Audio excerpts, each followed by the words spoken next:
내일장을 위한 전략입니다. 목요일, 금요일 이번 주 이제 주 후반으로 접어들게 되는데요. 자세한 내용은 신한금융투자 금정지점의 손영채 차장과 이야기 나눠보겠습니다. 안녕하세요. 안녕하십니까. 네, 오늘 장 한마디 어떻게 잡으셨어요?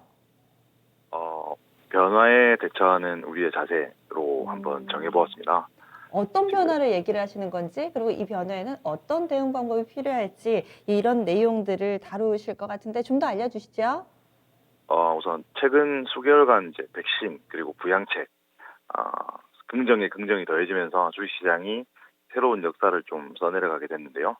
이제는 미국의 어떤 추가 긴급 재정 부양책이 좀 구체화되면서 재료로서의 역할을 좀 해가고 있는 것 같습니다. 향후에 주식시장 부양책 논의를 넘어서 그 다음 단계를 모색하며 움직일 수 있다는 판단이고요. 지금이야말로 뭐 이런 생각들을 좀 다듬고 전략을 구상하는 시간이 필요한 때라는 생각에서 제목을 달아보았습니다. 조금 더 구체적으로 말씀을 드리면 이제부터 어떤 시장이 백신의 작동과 부양책의 축소라는 합리적인 환경을 반영하기 시작할 겁니다. 그래서 새로운 균형을 찾는 과정에서 어떤 일정한 소요가 있게 마련인데 최근 주식시장 변동성이 컸다는 점은 좀 이런 의미에서 유의미했던 것으로 보입니다. 미국 부양책이 소문에서 뉴스로 바뀌는 시점이기에 더더욱 그러하고요. 특징적인 것은 가치주의 성장률 대비 초과수익률 그리고 산업재와 경기 소비재를 필두로 하는 소위 컨택트 계열 주식의 여타 업종 대비 양호한 성과를 기록했다는 점 등을 들 수 있을 것 같고 변화의 속도나 어떤 빈도가 기존보다는 더 가속화될 것을 염두에 두고 시장을 대해야 될 것 같다는 생각입니다. 그렇군요. 그러면은 여러 가지 체크 포인트들 보겠습니다. 오늘 장에서는 그동안에 움직이지 않았던 종목군들까지 이슈를 안고 많이들 오르던데요. 볼만한 부분으로 어떤 게 있을까요? 우선 전일 미국 시장 옐런 재무부 장관의 대규모 추가 부양책 발언 때문에 이에 더해서 법인세 인상에 대한 어떤 완화적인 입장으로 미국 증시 자체가 기술주 중심의 상승세를 이어갔는데요. 기업들 양호한 실적 발표 역시 이러한 상승세에 좀 힘을 실어준 것 같습니다. 그 외에 눈여겨볼 포인트로는 어떤 인위적으로 달러 약세를 구축하지 않을 것이다 하는 부분과 대중국 압박 지속 가능성을 시사한 점 정도가 될 것 같은데요. 코스피 지수는 어제 외국인 기관 동시 매수로 2.6% 급등해서 마감을 했는데 오늘 같은 경우는 조금 상반된 모습을 보인 것 같습니다. 코스닥 지수는 지금 1%대 상승을 계속해서 이어가고 있고요. 유럽장에서 지금 반도체, 철강, 자동차 업종이 상승을 좀 주도했다는 점이 부각돼서 반발 매수세 유입으로 해석할 수 있을 것 같습니다. 특히 이재용 부회장 법정 구속 여파로 급락했던 삼성그룹주 대부분 하루 만에 반등하는 모습 보였고요. 장 마감 후에 기아차, 애플카 협업 루머로 관련주들이 시간에 급등한 점이 좀 특징적이었다고 볼 수 있을 것 같습니다. 네, 그렇군요. 네. 오늘의 포인트들 또 이런 부분들 점검을 해 주셨는데 내일 장에서는 어떤 내용 있을까요? 뭐 바이든 취임식도 있고 이벤트들도 줄을 이어서 진행될 텐데요. 우선 첫 번째로는 블루웨이브 현실화 음. 그리고 추가 부양책, 그리고 이익 전망치 변화에 주목해야 할 것 같고요. 인플레이션 우려가 지금 많이 있는데요. 이거는 아직 기우인 것 같고 오히려 현재 상황은 경제가 좀 디플레이션에서 벗어나서 회복 국면으로 가는 과정에 있다라고 보는 것이 개인적으로 맞는 것 같습니다. 결론적으로 지금은 우려보다는 회복에 대한 기대가 핵심이라는 점을 주시하셔야 될 것 같고요. 지금과 유사한 상황이 2000년대에 두 번 있었는데요. 2009년 그리고 2016년이었습니다. 2009년 같은 경우는 유로존 재정위기 그리고 2016년에 미중 무역 분쟁으로 이제 이어지면서 끝이 좋지 않았지만 어쨌든 이런 과거 경험 바탕으로 저희가 참고할 수 있는 점은 경기 민감 업종의 강세가 지속될 것이다 하는 점입니다. 작년 10월 이후에 업종별 성과를 보시면 에너지, 금융, 소재, 산업재 이런 경기 민감 업종이 시장을 상회하는 것을 확인할 수 있는데요. 코로나 이전까지 기간을 좀 늘리게 되면 주도 업종은 IT와 헬스케어가 맞지만 현재 수익 확률이 높은 쪽은 경기 민감주가 맞는 것 같다는 판단에서 최근 2주 사이에 영업이익 전망치 증가율이 높은 업종, 보험, 디스플레이, 반도체 이들 업종 중에 상대적으로 주가 상승률이 비교적 낮았으면서 이익 추정치 증가율이 높아지는 기업을 찾아서 분할 매수 대응하는 것이 좋을 것 같다는 생각이고요. 이들에 해당하는 기업으로 SK 하이닉스 그리고 LG 이노텍, LG 디스플레이 정도 들 수 있을 것 같습니다. 네. 지금 관련해서 눈에 띄는 부분들 종목까지 좀 체크를 해 주셨네요.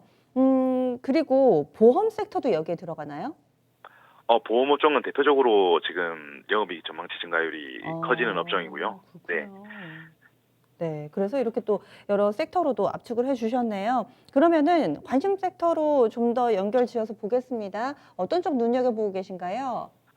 우선 지금 시장이 가치주가 그동안 상승을 주도했다면 이러한 네. 가치주들이 성장주 쪽으로 매기가 넘어가는 그 국면에 접해 있다라고 이해를 하시면 좀 쉬울 것 같고, 오늘 시장만 놓고 봤을 때 전장 부품 그리고 엔터테인먼트, 바이오 쪽 상승률이 눈에 띄는 것은 사실입니다. 내일장에서도 이들 업종들이 변동성이 좀 심화될 것으로 예상하고요. 추천주로는 스튜디오 드래곤 그리고 유바이오로직스 두 종목 제시드리겠습니다. 그리고 지난주 말씀드렸던 LG 이노텍의 경우에도 전고점인 20만 8,500원 돌파는 여전히 유효한 것으로 보고, 보유하고 계신 투자자의 경우에는 지속 홀딩 하시는 것을 추천드리겠습니다. 그리고 추천주에 대해서 조금만 더 언급을 드리면, 스튜디오 드래곤 같은 경우 2020년 4분기 영업이익이 흑자 전환, 그리고 넷플릭스 통해서 출시된 스위트홈이 매출 성장을 좀 이끄는 모습인데요. 글로벌 OTT 시장 플랫폼 다변화에 성공하면서 매출 및 수익 안정성 두 가지 다 확보했고, 향후 환경 다변화에 가장 높은 좀 적응력을 갖고 성장을 할 것으로 판단하고 있습니다. 그리고 유바이오로직스, 콜레라 백신, 유비콜 기저효과 동반한 평균 매출액의 회복과 코로나 백신 임상 이슈 이외에도 CMO, 위탁 생산 기업으로서의 가치가 부각되는 점이 눈에 띕니다.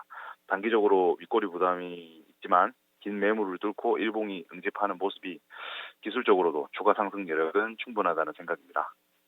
네. 그리고 관심주 가운데서 유바이오로직스도 상당히 눈에 띕니다. 오늘 시세도 좋았고요. 그리고 또 관심 섹터 내에도 바이오주에 대한 관심을 권해주셨는데, 오늘 장에서 그동안 낙폭과대 바이오주들이 조금씩 반등하는 흐름을 보여주기도 했는데요. 그러면 이제는 예전과는 조금은 다른 모습으로 이런 상승 움직임이 좀 더 이어질 거다. 바이오주들도 좋게 보시는 거세요? 우선 오늘 장만 놓고 판단하기에는 무리가 있지만, 분명한 것은 지금 개별 바이오 기업별로 이슈가 존재하는, 예를 들어서 저희 제넥신 그리고 한올 바이오파마 등 임상실험 그리고 설비 투자 이슈가 있는 기업들은 향후에 매기가 이쪽으로 쏠릴 것에 대비해서 어느 정도 비중은 확보해서 가지고 가야 된다는 생각입니다. 다만 이쪽으로의 투자 비중을 무리하게 늘리는 것은 지금 현재 시장과는 맞지 않는, 말 그대로 경기 민감주가 주도하는 가치주, 성장주 위주의 시장에서 조금 맞지 않는 매매가 될 수 있기 때문에 이런 부분은 조금 조심하셔서 비중을 좀 늘려가시는 게 좋을 것 같다는 생각입니다. 그러면 제약바이오 섹터 내에서 마티형노르스라는 셀트리온 쪽으로도 분위기가 좀 바뀌면은 마음이 편할 것 같은데, 아직까지 셀트리온 그룹주들이 영 살아나지를 못하고 있습니다. 이건 괜찮을까요? 우선 말씀하신 대로 지금 대표격인 셀트리온 그룹주의 움직임이 바이오 전체 투심에 많이 영향을 주고 있는데요. 단기적으로 봤을 때는 셀트리온 그룹주는 조금 더 시간은 걸릴 것 같습니다. 우선 셀트리온만 해도 지금 32만 원 밑으로 주가가 좀 흘러내리면서 어떤 긴 매물대에 안착을 하는 모습인데요. 이러한 점을 극복하기 위해서는 단기적인 어떤 차익 실현을 노리고 저점 매수가 들어오거나, 아니면 뭔가 이거를 극복할 만한, 타개할 만한 추가적인 좀 대형 이슈가 터지지 않는 한은 이 가격대에서 머물거나 주가는 조금 더 하락할 수 있다고 보는 입장입니다. 네, 알겠습니다. 그러면 오늘 말씀 여기까지 드릴게요. 감사합니다. 네, 고맙습니다. 네, 신한금융투자의 손영채 차장과 이야기를 나눠봤습니다. 오늘 장의 변화에 상당히 많은 투자자분들이 의아하기도 하고, 또 여기에 어떻게 대응을 해야 될까 갈팡질팡하고 계실 수도 있어요. 많이 오른 종목에 대해서는 일단은 좀 경계감을 갖고, 그리고 따라가는 매수는 아니다라는 데는 의견이 좀 모아지고 있습니다. 그래서 그동안에는 약간은 관심권 밖에 있었던 뭐 바이오 섹터라든지 덜 올랐던 종목군들에서 다음 타자를 찾는 분위기가 뚜렷하게 나타나고 있습니다. 관심 섹터로는 전장 부품은 여전하고요. 하지만 추격 매수는 아니라는 점 참고로 좀 덧붙여주고 있습니다. 엔터 섹터, 마지막으로 바이오 섹터, 그 중에서 종목이 스튜디오 드래곤, 유바이오로직스, LG이노텍 세 종목으로 토픽 압축됐습니다. LG이노텍은 지난주에 이어서 이번 주까지도 관심 종목으로 언급을 해주시니만큼 주가 움직임에 좀 더 신경을 써보셔야 될 것 같습니다. 그리고 막판에 중요한 뉴스들이 많이 나왔잖아요. LG전자, 과연 모바일 사업 부문이 어떻게 될까? 가능성은 다 열어둔다고 하는데 추후에 나오는 뉴스들을 좀 꼬박꼬박 챙겨 보셔야 될 것 같습니다. 오늘 장 강한 움직임을 나타내고 있는데 또 내일 장까지 이어질지 이런 부분들 궁금해하실 것 같아요. 그리고 오늘 같은 장세 속에서도 내 종목은 왜 안 가나 답답해하시는 분들 이어지는 시간이 있습니다. 진짜 쉬운 진단 시간 여러분들의 참여로 이루어지는데 종목 진단 꼼꼼하게 해드리니까 전화 상담도 해보시고 또 게시판에 적극적으로 참여해 보셔서 이 기회를 잡아보시기 바라겠습니다. 주 후반 이번 주 이틀 남았는데요. 그 남은 이틀도 강력한 상승을 기대하면서 저는 여기서 인사드릴게요. 지금까지 다양한 투자 판단에 대한 도움 말씀드렸습니다. 종목의 상승과 하락을 보장하지는 않습니다. 내일 이 시간 다시 찾아뵙겠습니다. 고맙습니다.